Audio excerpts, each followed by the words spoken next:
Live? It's not set. It's live. Now we're live.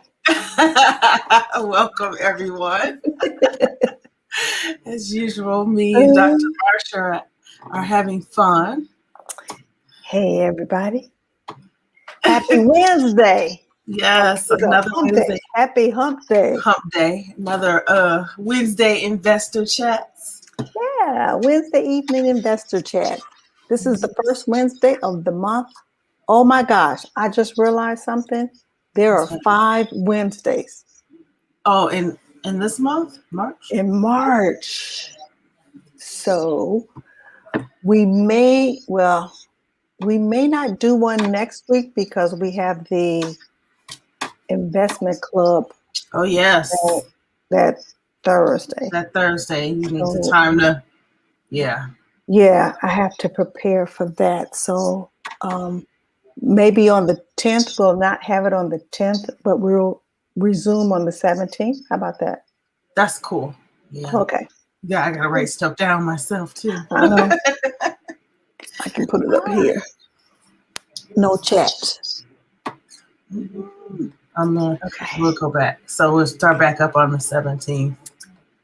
Awesome. Hello, Miss Kitty. Hey, guys. Welcome to our Wednesday evening chat.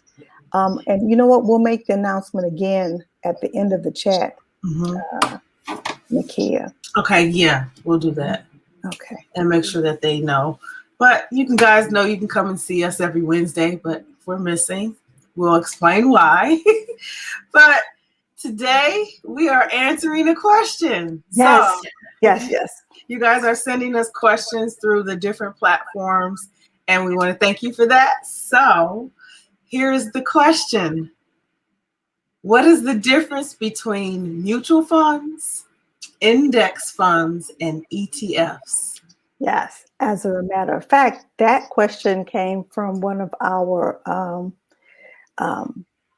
audience members last week. She asked us if we can talk about the differences between the three.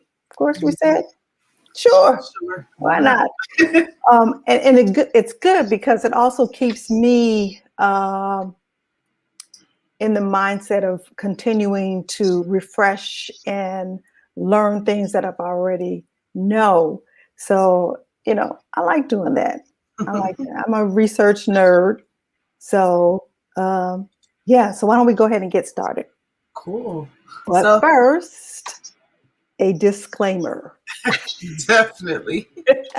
Okay, guys. I got to stop saying guys too. All right. So I am not a financial person.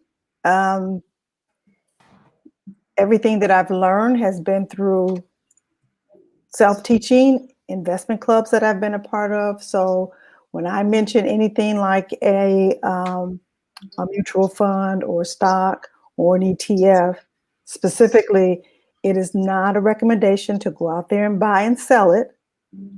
It's for education, no purposes only. Okay, so let's get started.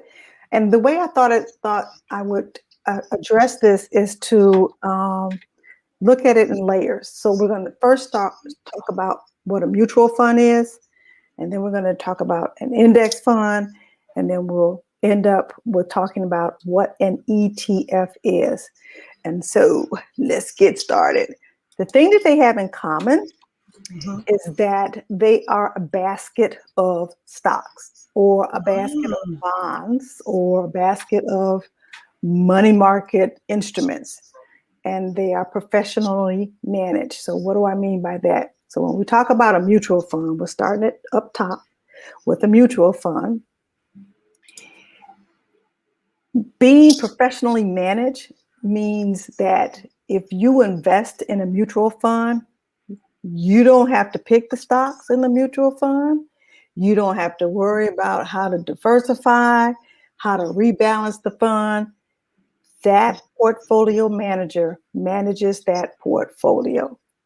And that person who is managing that portfolio, hi, Alecia, is responsible for buying and selling the stocks. They are responsible for making you money. They are responsible for, in the case of a mutual fund, beating the returns of the stock market. That is their job. So if that's their job, you got to pay for that.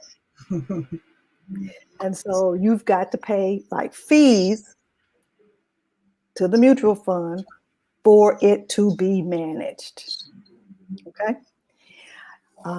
And when you invest in a mutual fund, usually there's a minimal investment, and it's a large minimal investment. Just like you pay large fees, you're going to pay a large minimal investment. And in the case of Vanguard, most of their mutual funds, the minimum fee is $3,000 on up.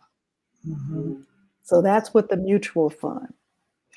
The other thing is with the mutual fund, when you place an order to either buy or sell a mutual fund, you don't get the price of it until the end of the day after the market closes.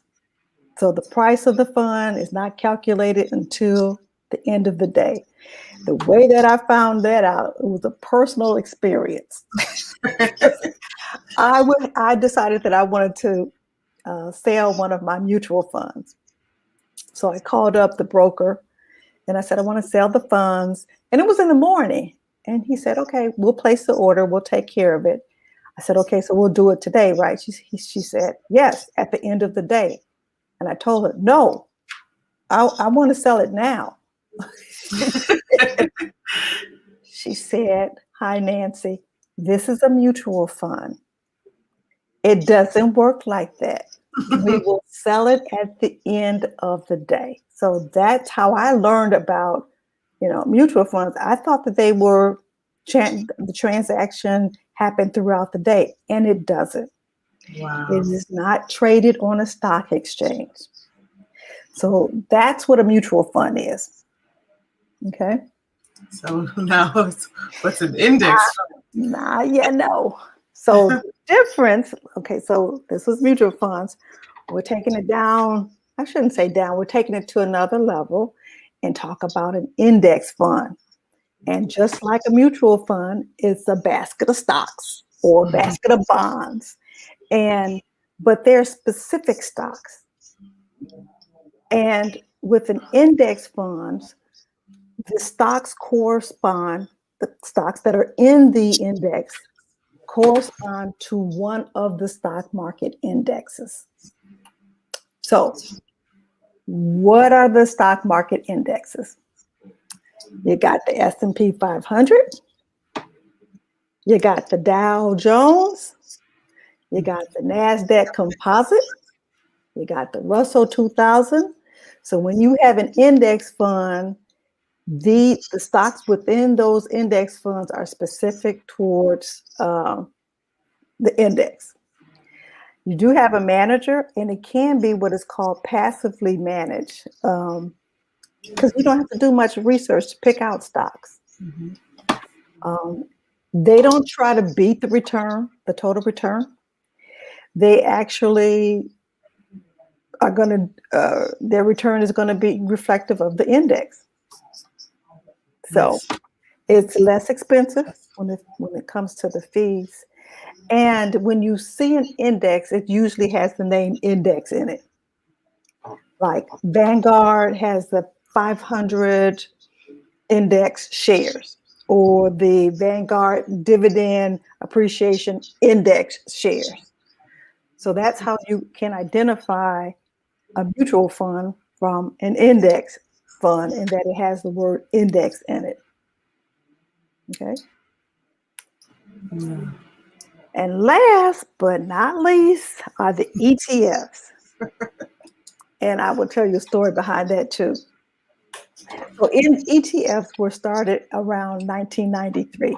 ETF stands for Exchange Traded Funds. So ETFs are bought and sold on the stock exchanges.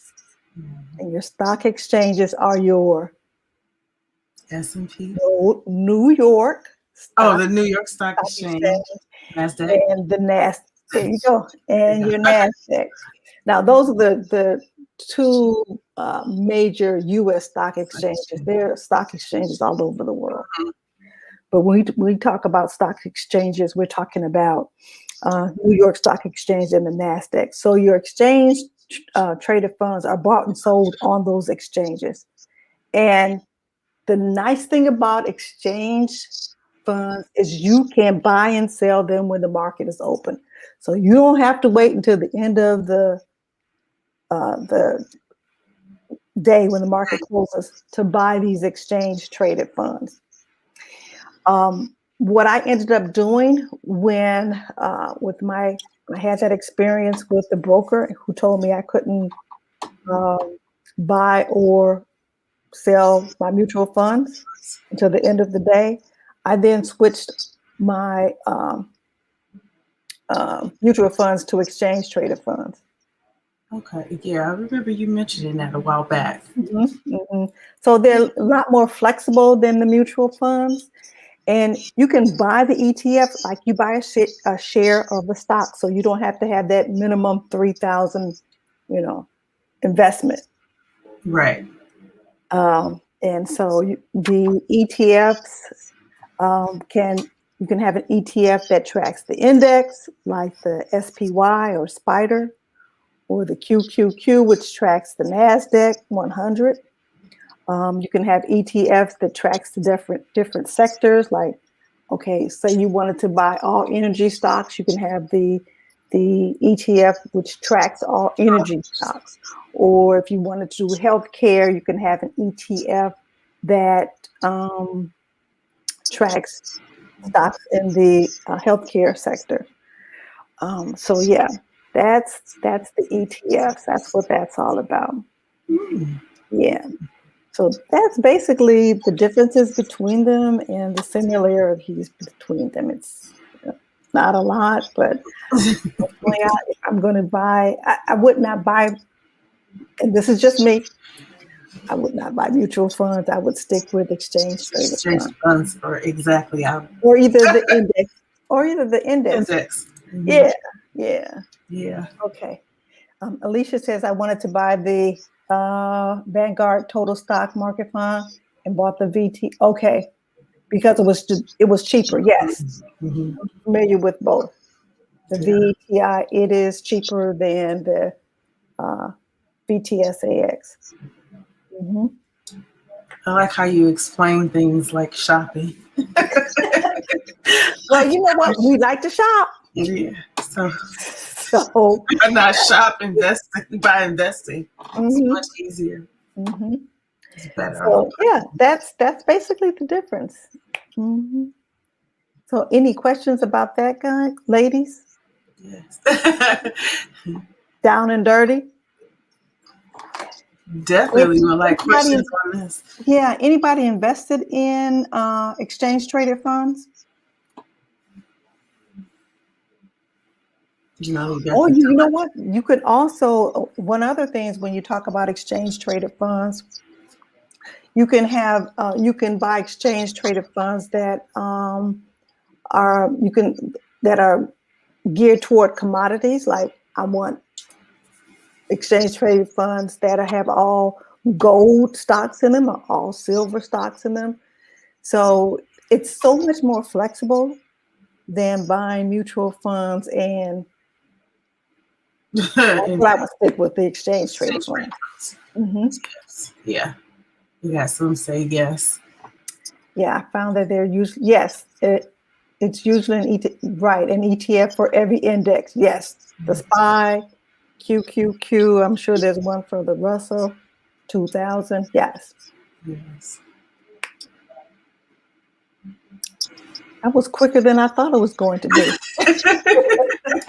But you know what? When you're straight to the point. Yes. Knowing the differences does help. Mm-hmm. Mm-hmm. It does help. And normally when we have our 401ks, I know when I first started with my 401ks, it was just all mutual funds. Yeah. Yeah. And then that's when I eventually switch them over to exchange traded funds. But that's after I started educating myself and figuring out the differences and experiencing the differences. You can make decisions that will help you reach your goal. I'm having fun learning to invest for myself. Yes, Alecia. And you know what? That's what it's all about, is learning how to do this for yourself. You will be surprised at, there's a lot of information out there, yes, but you'll be surprised how you can actually take charge of not only your own 401k, but when it comes to developing a stock portfolio. And I tell people, you can actually do this. Yeah, I know it's a lot to learn, but it's your money. And nobody manages your money better than you can. You just have to take the initiative and actually want to do it.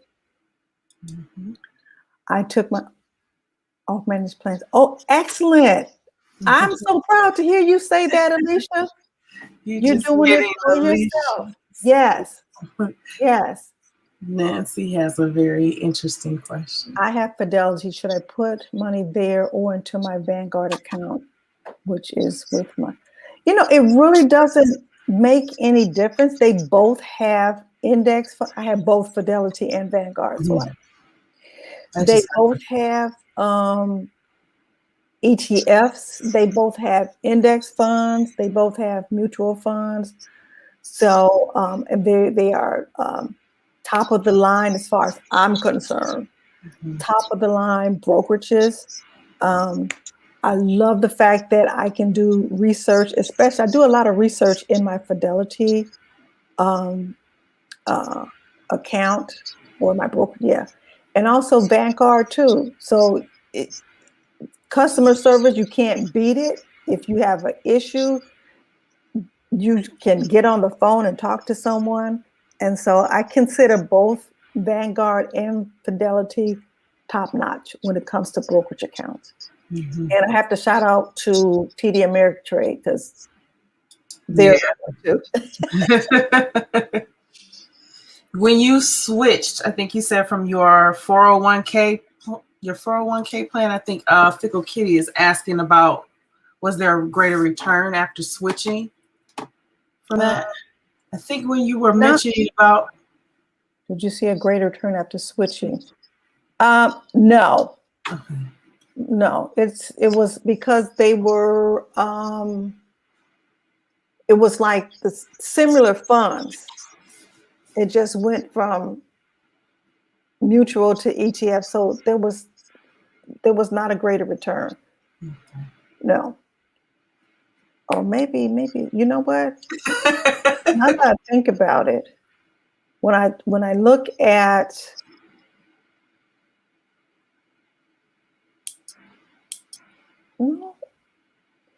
well, because the mutual fund was really managed for me, there might have been maybe a smidgen more, but I also realized I was paying a lot more in fees with that mutual fund than I was when I switched it to an exchange traded fund.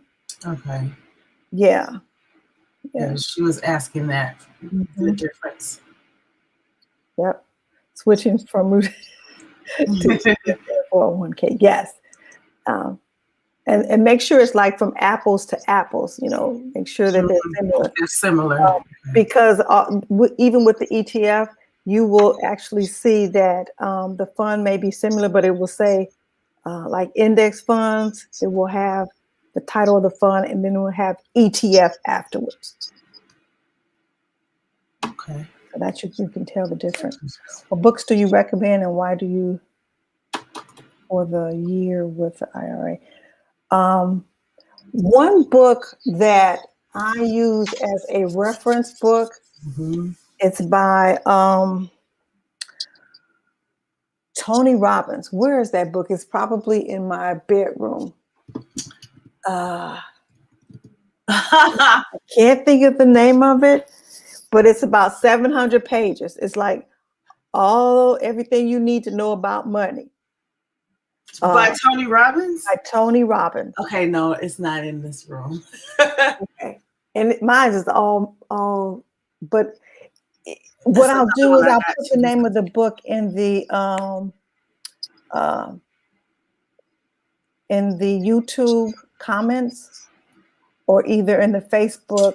Yeah, we'll do that in the description and get a link to it. Yeah, that one book is so informative, and like I said, I've read it maybe 3 or 4 times, and I keep going back to that book for references. And Nancy, I'll put that book in the YouTube comments. Yeah. And why do they set a $6,000 limit for the year with the IRA? I know it's 7,000 with the Roth. With the Roth, I don't know. That's something that I've always known that they do. They always put that limit there. So, oh man, now that book is on my mind. Oh, I think I know which one it is. Is it the Black and Gold? The 4 stages of building wealth? It's a 700-page book. Oh, 7 simple steps. It's the money master the game. That's it. That's it. Okay. No, the one that I have is the 4 stages of building wealth. That's the one that I have. But it's Black and Gold too. That's the book I would recommend. Okay. Yeah. Then that's the one I'm going to link in the description box, guys. I'm going to link it. I think everybody should read that book, because it's so informative. I mean, it's really detailed. Really detailed. I'm going to link the other one. Alicia said she has the audio version. Yes, so do I. I started off with the audio version. I'm like, oh no, I need to go buy the book. And it's all marked up in all different kind of colors. So yeah, that's the book I would recommend, definitely. And what platform, like internet, like I want to say internet, but that's the word I can think of. What website do you usually go to for more information on, just money management and investing? Oh, there are several that I use. And it depends on if I want general information. I will tell you Investopedia is probably the best when it comes to learning the language of investing. It is like the encyclopedia of investing. So Investopedia.com. I also use other research materials like the Investor's Business Daily, Seeking Alpha, of course, Morningstar, Yahoo Finance. Yahoo Finance, I use that a lot. Yeah, so those are some references or resources that you can use when it comes to learning about investing. But definitely in Investopedia. Investopedia.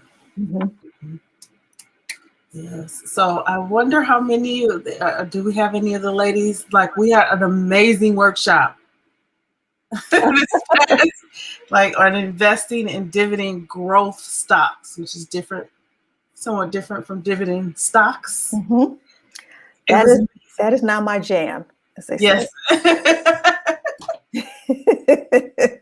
Market Watch. Yes.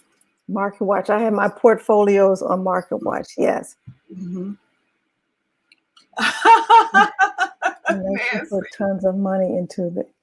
Well, he started putting small amounts at a time and building up his portfolio. And that's one of the things you have to do. You have to consistently put money into your accounts to be able to buy. And so that's one of the things that we're teaching in the investment club. In fact, I sent a reminder to everybody. Put money in your accounts for the month of March. so that when we're ready to buy stocks, it's there.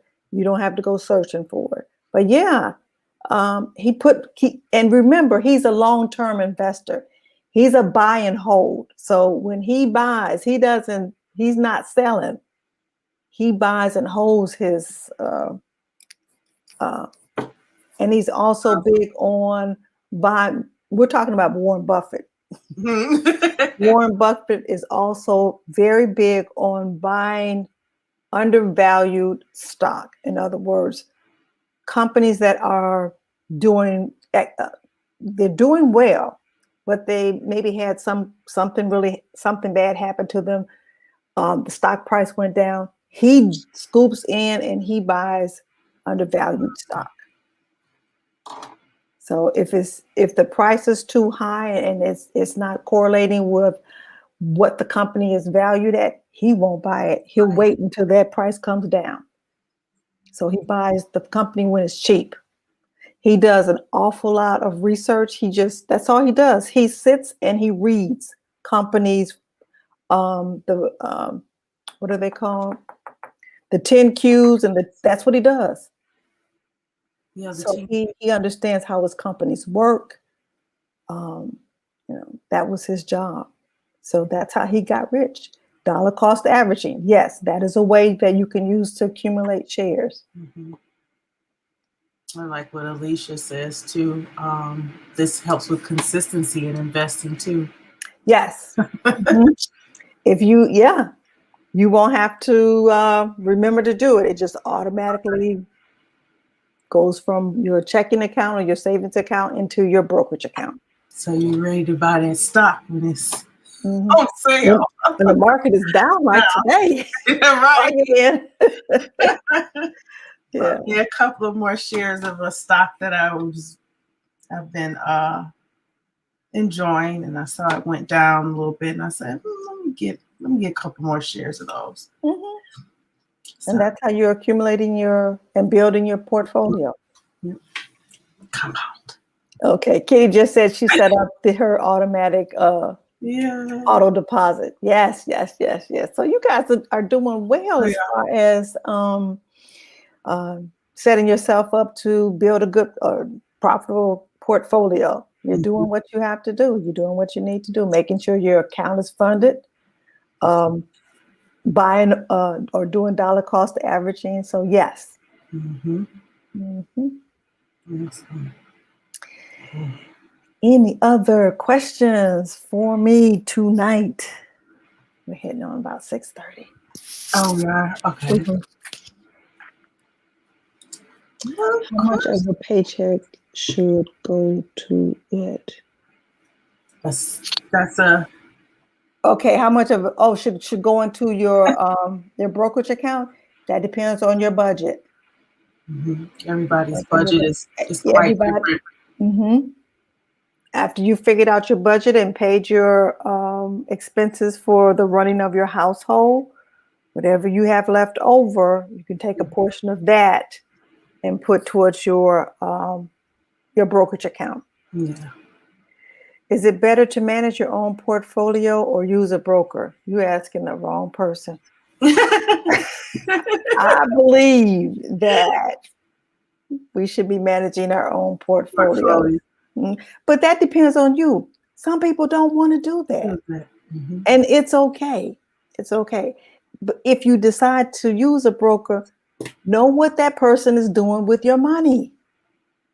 Meet with that person on at least twice a year, if not every quarter, to see what's going on.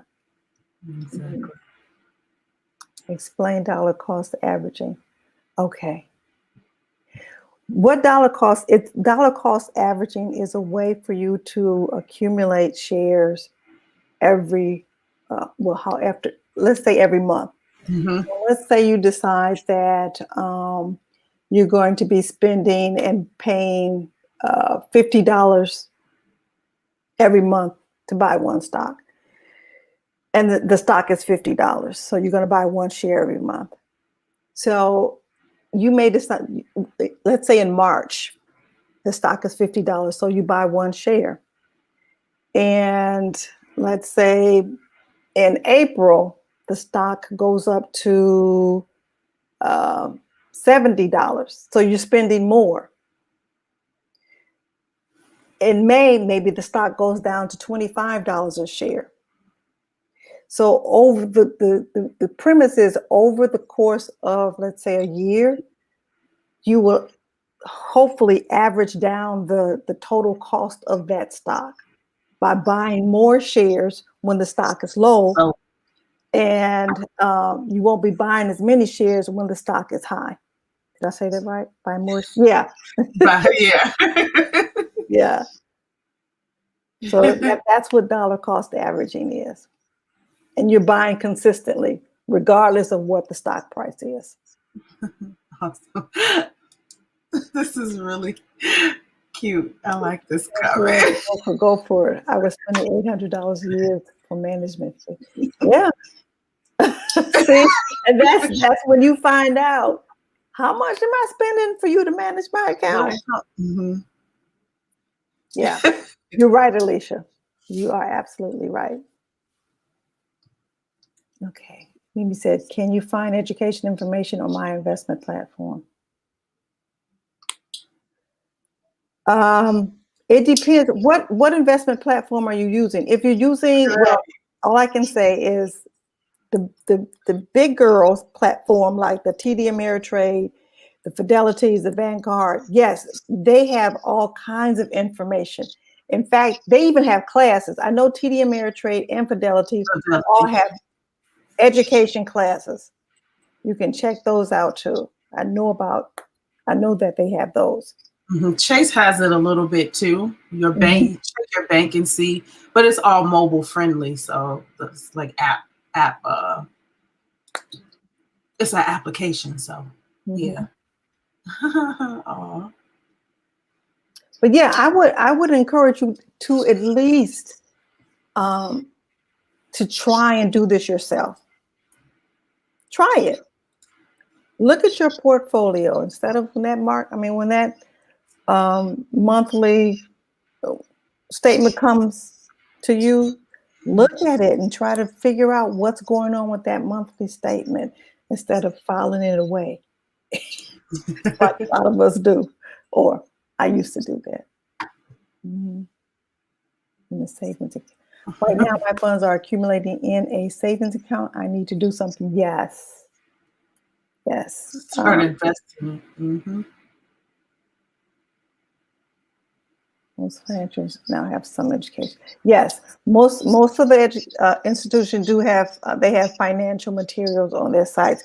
So take advantage of that. Take advantage of those of that information. And if you can talk to someone, see if you can talk to someone. Most of the I know Vanguard has, you can call and talk to someone about investing. I don't know about Fidelity, but I know Vanguard you can. And they will answer your questions. I mean, that's what they're there for. It's not going to hurt to call and ask. Awesome. All righty. So if you guys have any other topics you'd like for us to discuss, let us know. Let us know. Now, we're not going to have the Wednesday night. That's right. We're supposed to be mentioning that. Next Wednesday, because we have our monthly investment club.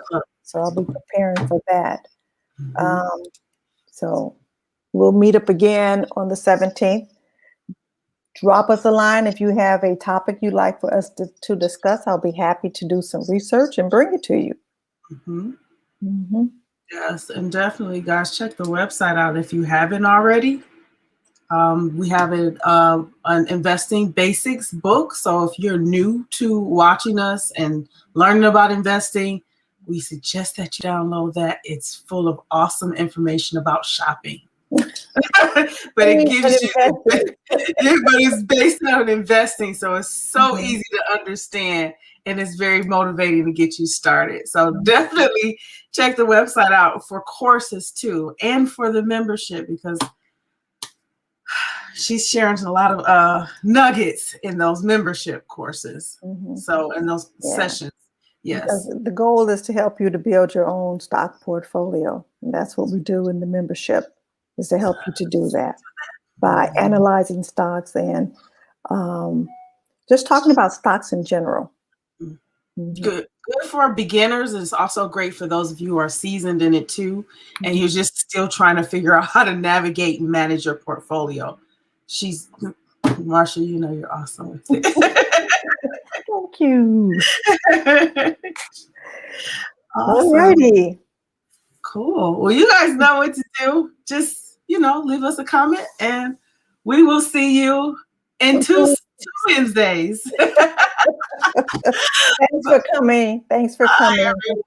We enjoyed you. With us. Yes. Okay. Bye.